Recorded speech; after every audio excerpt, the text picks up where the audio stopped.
श्री शिव महापुराण प्रथम खंड 17वां अध्याय। ब्रह्मा जी ने कहा, हे नारद, जब गुणनिधि ने यह बात सुनी तब वह चिंता से शोक युक्त होकर अपने को भाग्यहीन समझने लगा। वह रो रो कर कहने लगा, हे मेरी सहायक माता, अब मैं कहाँ जाऊं, क्या करूं? इस समय मुझको कुछ नहीं सूझ पड़ता है, मुझे धिक्कार है। गुणनिधि यह कहकर पिता के भय से भयभीत हो रोता हुआ घर से भाग गया। वह कुछ समय में ही मार्ग के परिश्रम से थककर तथा शोक सागर में डूबकर हाय हाय करता हुआ रुदन करने लगा।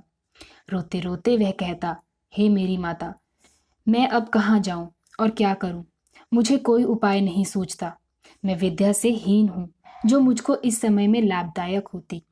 मैंने धन का संग्रह भी तो नहीं किया, जिससे विद्वान एवं बुद्धिमान लोग सुख से जीवन व्यतीत करते हैं। अब तो मैं भिक्षा मांगने के योग्य भी नहीं रहा हूँ। प्रातः काल जब मैं सोकर उठता था तो मेरी माँ मुझे स्नेह से भोजन देती थी, परंतु अब उस माता को मैं कहाँ से पाऊं? क्या करूं तथा कहाँ जाऊं? गुणनिधि इस प्रकार भयभीत हो रोदन करते करते अचेत होकर पृथ्वी पर गिर पड़ा। सूर्यास्त का समय हो गया।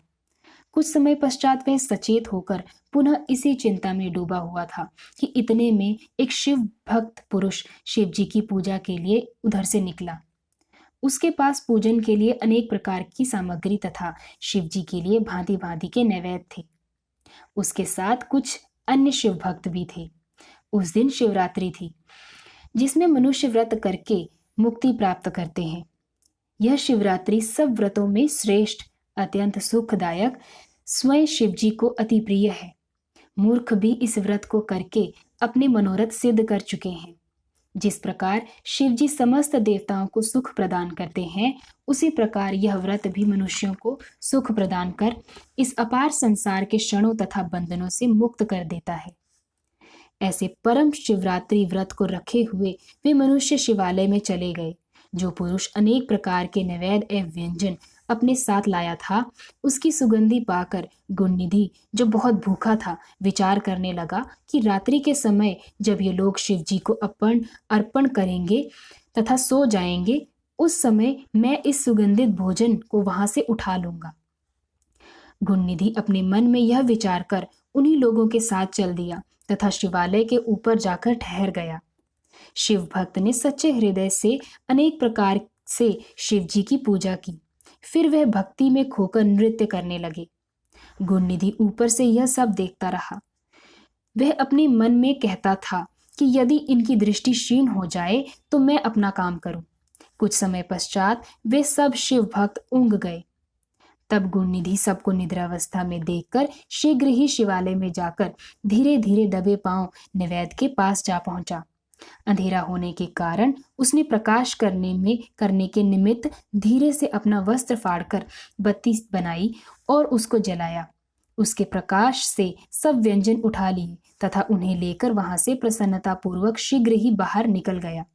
परंतु चलते समय उसका एक पैर लेटे हुए किसी शिव भक्त के लग गया, जिससे वह उसी क्षण उठकर चिल्लाया तथा कहने लगा कि यह कौन चोर भागा जाता है, इसे पकड़ो। नगर के रक्षक उसी आवाज को सुनकर आ गए तथा गुणनिधि को लक्ष्य कर उन्होंने बाण छोड़ दिया, जिससे आहत होकर वह पृथ्वी पर गिर पड़ा। क्षण भर में वहीं उसकी मृत्यु हो गई। अस्तु, तब यमदूत वहां पहुंचकर मुगदर आदि भयंकर शास्त्र गुणनिधि को दिखाते हुए उसे पापी जानकर बांधने लगे। परंतु उसी समय शिवजी ने अपने गणों से कहा, यद्यपि गुणनिधि ने अनेक पाप किए हैं, परंतु वह शिवरात्रि का व्रत रखकर ना तो रात्रि भर सोया और ना उसने हमारा निर्मालय ही खाया। नगर के रक्षकों द्वारा उसकी मृत्यु हुई है। इस समय उसको यमदूत बांध रहे हैं। अतः मेरा आदेश है कि तुम यमदूतों से गुणनिधि को मुक्त करके मेरे लोक में ले आओ, क्योंकि मैंने उसको अपना लिया है। अब यह नरकगामी न होगा। मुझको शिवरात्रि व्रत अत्यंत प्रिय है। अस्तु, अब गुणनिधि कलिंग देश का राजा होकर मेरा परम भक्त होगा। शिव जी के आदेशानुसार उनके गण गुणनिधि के पास जा पहुंचे। उनके हाथों में त्रिशूल थे। यमराज के गण उन्हें देखकर बहुत भयभीत हो गए। शिव गणों ने उनसे कहा, तुम कौन हो जो इस निष्पाप व्यक्ति को बांध रहे हो। यमदूत यह सुनकर आश्चर्य के साथ कहने लगे, तुम कौन हो जो यम की अवज्ञा करके ऐसे पापी को छुड़ाते हो? भला तुम किसकी शक्ति पर इतने प्रबल हो रहे हो? तब शिवगणों ने यह उत्तर दिया कि हम उन शिव जी के गण हैं जिनका ध्यान ब्रह्मा, विष्णु आदि सभी देवता करते हैं। तुम इसको छोड़ दो। यमगणों ने कहा, तुम्हारी आज्ञा उचित है, परंतु इसके पापों का विचार ना कर तुम इसे क्यों छुड़ा रहे हो? इसने अपने कुल की रीति को त्यागा है तथा वेद का अपमान किया है। हम इसकी मूर्खता का कहाँ तक कहें? यह सब पापियों का सिरमौर है। सबसे बड़ा पाप जो इसने किया है वह यह है कि शिव निर्मालय चोरी करके ले भाग खाने लगा। यह तो तुम भी देखे होंगे। तुम यह भी भली भांति जानते होंगे कि जो कोई शिव निर्मालय ग्रहण करता है उसको ऊपर से लांगा जाता है अथवा किसी को देता है, वह नरकगामी होता है। शिव जी पर चढ़ी वस्तु खाने की अपेक्षा विष पीना कहीं अच्छा है, परंतु इस संसार में तो धर्म रखना भी बहुत कठिन हो गया है।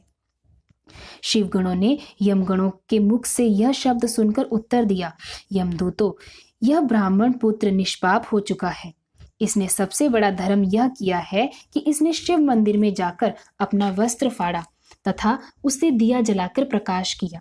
दूसरा बड़ा धर्म यह किया है कि शिवरात्रि को रात्रि दिन व्रत कर रात्रि भर जागरण किया, शिव जी का पूजन देखता रहा और उनके नाम स्मरण करता रहा।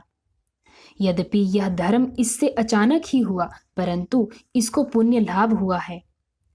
अब यह भविष्य में कलिंग देश का राजा होकर शिव जी का पूजन करेगा। यह कहकर शिव जी के गण गुण निधि को मुक्त कर अदृश्य हो गए। ऐसी ही कथाओं को सुनने के लिए श्री शिव महापुराण चैनल को सब्सक्राइब करें और वीडियोस को लाइक और शेयर करें। Thank you.